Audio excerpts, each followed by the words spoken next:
할렐루야. 여러분을 커피 브레이크에서 만나 더욱더 반갑습니다.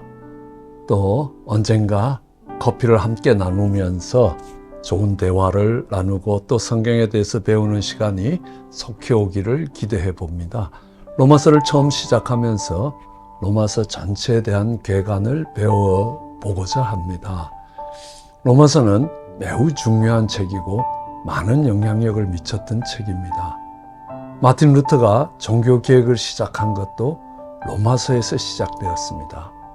믿음으로 얻는 구원이지 우리의 행위로 얻지 않는 구원이라는 것을 가지고 그는 종교개혁을 시작했고 새로운 기독교의 역사를 써내려갈 수 있었습니다.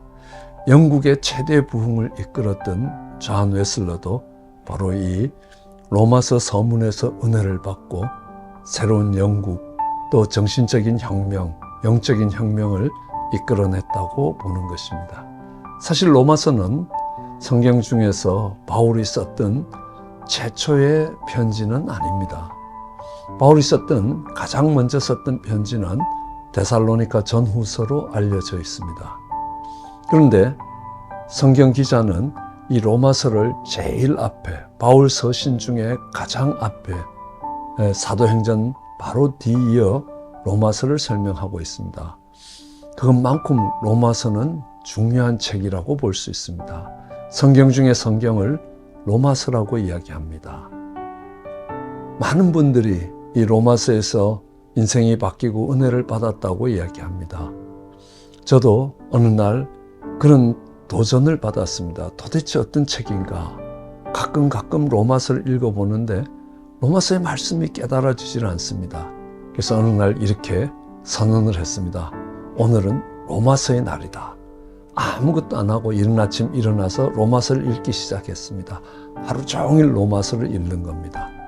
10번을 채 읽지 못했을 때입니다. 로마서가 깨달아지기 시작합니다. 어마어마한 하나님의 구원의 진리가 그 로마서 안에 있다는 것들을 알면서 얼마나 많은 눈물을 흘렸는지, 그리고 그때서야 비로소 왜 수많은 사람들이 성경 중에 성경이 로마서라고 이야기하는지 그때 알 수 있었습니다. 칼빈도 이렇게 이야기합니다. 누구든지 로마서에 대한 지식을 가지면 성경에 감추인 모든 보물을 얻을 수 있는 열쇠를 얻은 것이라 라고 이야기합니다. 이 로마서로서는 많은 신학자 중에 20세기 최고의 신학자 F.F. 브루스도 인류의 역사에서 사람의 마음에 불을 밝혔고 복음의 정수를 이해하게 하는 영적인 혁명을 가져온 책이라고 이야기하고 있습니다. 그러면서 이번 로마서를 공부하면서 많은 믿음의 선진들이 얻었던 그 은혜를 얻을 수 있는 여러분 되시기를 주의 이름으로 축원을 합니다. 로마서는 질문과 답과 같은 이런 형식을 갖고 오면서 많은 우리가 갖고 있는 의문들을 해소해 가고 있습니다. 특별히 사도 바울은 이 로마서를 쓸 때에 많은 신학자들은 이 로마서를 로마 교회를 위해서 쓴 것인가 아니면 예루살렘 교회를 위해서 쓴 것인가, 이런 부분에 대해서 많은 논쟁이 있었습니다. 저도 처음 신학교에 들어가서 로마서를 배우기 시작하는데 여러 시간 동안 이 로마로 간 편지인가 예루살렘으로 간 편지인가에 대한 여러 가지 의견들을 다루고 있었습니다. 아니, 로마서면 로마로 간 편지지, 그러니까 로마서라고 이야기하지 않나, 그렇게 쉽게 생각할 수 있었습니다. 근데 바울이 마지막에 안부를 묻는 많은 사람들은 사실 로마에 있는 사람들이 아니었습니다. 로마서를 쓸 때 바울은 로마를 가본 적이 없었던 바울입니다. 내가 가고자 했는데, 여러 차례 가고자 했는데 못 갔다는 겁니다. 그러니까 로마에 있는 성도들에 대한 안부가 아니라 오히려 예루살렘에 있는 성도들에 대한 안부가 될 수도 있었다는 사실입니다. 나중에 이 로마서를 더욱더 깊이 이해하면서 이 로마서가 왜 예루살렘으로 간 편지인가 로마로 간 편지인가라는 이것에 대한 논쟁이 중요한 줄 알았습니다. 사실은 이 로마서는 예루살렘 교회와 로마 교회를 화해시키기 위해서입니다. 예루살렘 교회가 예루살렘 교회 된 것도 로마 교회가 로마 교회 된 것도 다 하나님의 은혜라. 우리는 그 하나님의 은혜로 의로워지는 것, 우리는 법으로 행위로 의로워지는 것이 아니라고 이야기합니다. 그래서 이 예루살렘 교회와 로마 교회의 이 갈등은 모든 죄가 남겨놓은 곳의 갈등과 같다는 겁니다. 예루살렘 교회는 로마 교회를 무시했습니다. 저 이방인의 교회지요. 특별히 그들을 압제했던 이스라엘을 힘들게 만들었고 고통스럽게 만들었던 중심에 있는 로마 교회였습니다. 마치 우리가 일제시대 때 일본 도쿄에 있는 중심에 있는 일본 교회를 보는 것과 같은 모습이었습니다. 그리고 로마 교회는 예루살렘 교회를 미워했습니다. 별로 가진 것도 없고 별로 잘난 것도 없고 그들의 식민지면서도 무척이나 잘난 척 한다고 로마 교회를 생각했습니다. 힘을 가진 쪽은 힘을 없는 쪽에 무시와 멸시를 하고 무시와 멸시를 받는 쪽은 그를 미워합니다. 미국의 경우를 보면 백인들은 흑인들을 무시합니다. 무시받는 흑인들은 다시 백인들을 미워합니다. 일본 사람들은 한국 사람들을 조센징이라고 무시했습니다. 무시받는 한국 사람은 일본 사람들을 미워합니다. 축구를 해도 일본에 지면 안 된다고 생각을 합니다. 그냥 한쪽을 무시하고 멸시하고 룩다운을 한다면 그렇게 무시와 멸시를 받는 쪽은 그를 미워하는 겁니다. 남편의 아내를 무시하면 무시받는 아내는 남편을 미워합니다. 최근에 오면서 그 역학관계가 조금씩 달라지기도 합니다. 아내가 남편을 무시하고 무시받는 아내가 남편이 아내를 미워하기도 합니다. 예, 한쪽이 한쪽을, 그러니까 목사들이 장로를 무시합니다. 신앙도 제대로 신앙생활 하지 않는 장로가 이렇게 한다면 무시받는 장로는 목사를 미워하게 되는 겁니다. 예, 장로교와 순복음교회도 그런 관계로 있을 수 있습니다. 모든 인간관계에서 이 힘을 가지고 지식을 가진 쪽은 그것이 없는 쪽을 무시한다면 무시받는 쪽은 그를 다시 미워하게 되는 관계가 있습니다.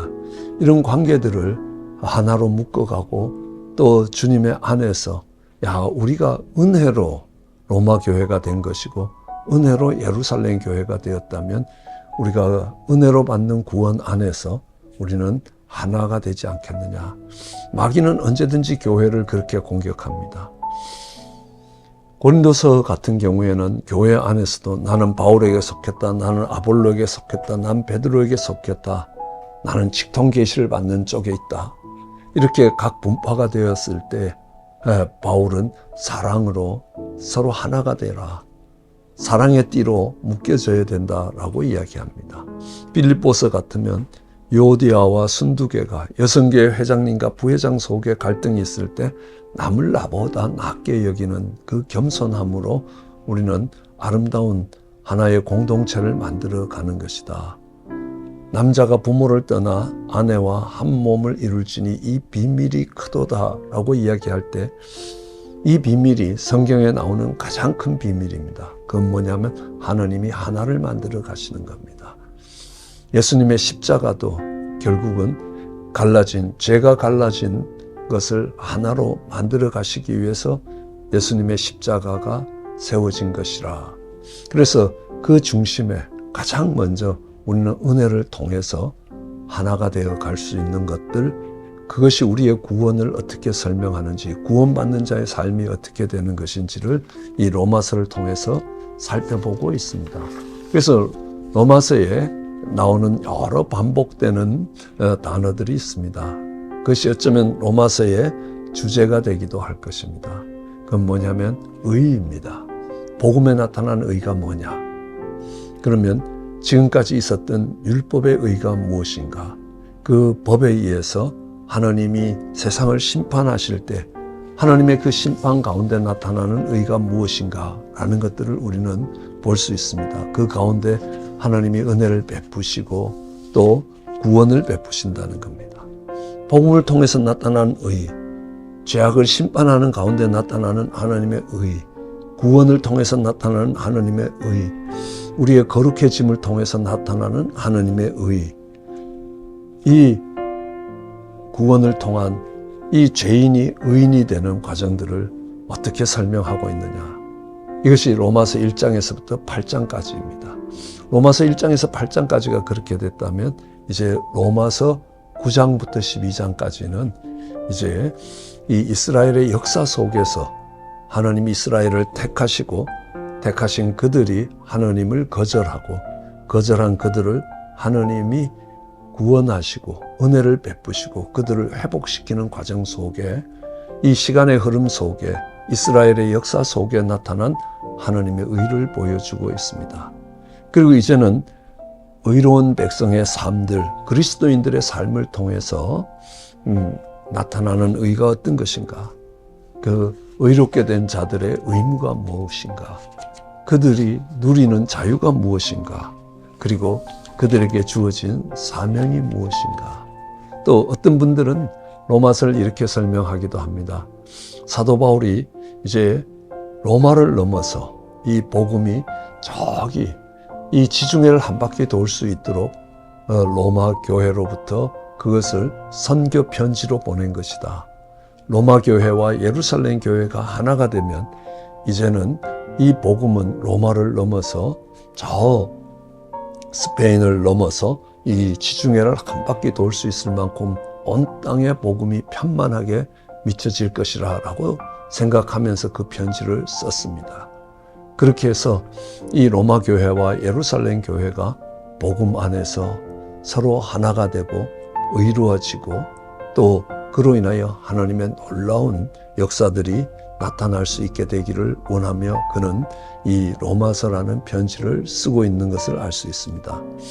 복음에 나타난 의, 이 죄인을 향하여 하나님의 진노 가운데 나타난 의, 그리고 이방인들의 불의와 유대인들의 불의, 그리고 모든 사람의 불의, 그 가운데서 나타난 하나님의 의, 구원에 나타난 의, 십자가로 나타난 하나님의 의, 그러면 그 십자가를 믿음으로 우리가 갖게 되는 의, 그리고 그것이 아브라함을 통해서 입증된 의라는 겁니다. 그리고 그 의의 결과로 우리는 소망을 갖게 되고 큰 은혜를 경험하게 되며 새로운 피조물로 새로운 소망을 갖게 될 것이라. 그래서 그들의 삶을 통해서 하나님의 의가 구현되고 사명을 통해 하나님의 의가 확장돼 갈 것이다 라는 것으로 전체 로마서가 마무리되는 겁니다. 이 로마서를 읽어가면서 내 구원이 더욱더 분명해지게 될 것이며 내가 어떻게 죄인에서 의인이 되었는가, 그 가운데 하나님이 어떤 은혜를 베푸셨는가, 우리는 어떤 행위로 의해서도 의로워지는 것이 아니라 하나님이 베푸신 그 은혜로 인하여 의로워지고 그 의로워진 그들이 복음을 확장시켜 갈 것이라. 그것이 복음에 나타난 의라는 겁니다. 이제는 빚진 자가 되어서 믿어 순종하는 사람이 되도록 이 로마서는 우리를 인도해 갈 것입니다. 그런 은혜가 우리 모두에게 있기를 원합니다. 기도하시겠습니다. 사랑과 은혜가 많으신 하나님, 이제 새롭게 로마서를 공부합니다. 하나님, 로마서를 통하여 하나님이 계획하시고 하나님이 우리에게 알게 하시기를 원하시는 그 하나님의 의와 하나님의 구원과 그 가운데 있는 하나님의 은혜가 어떻게 흘러갔는지 깨닫게 하시고 그 가운데서 하나님을 찬양할 수 있게 하시며 내가 받은 은혜가 얼마나 큰 것인가 담대할 수 있게 축복해 주시옵소서. 그리하여 구원받은 자로서 그 사명을 통하여 하나님의 의와 하나님의 나라가 확장돼 갈 수 있도록 함께 공부하는 모든 우리 커피브레이크 일원들을 축복해 주시기 간절히 소원합니다. 감사합니다. 예수님 이름으로 기도드렸습니다.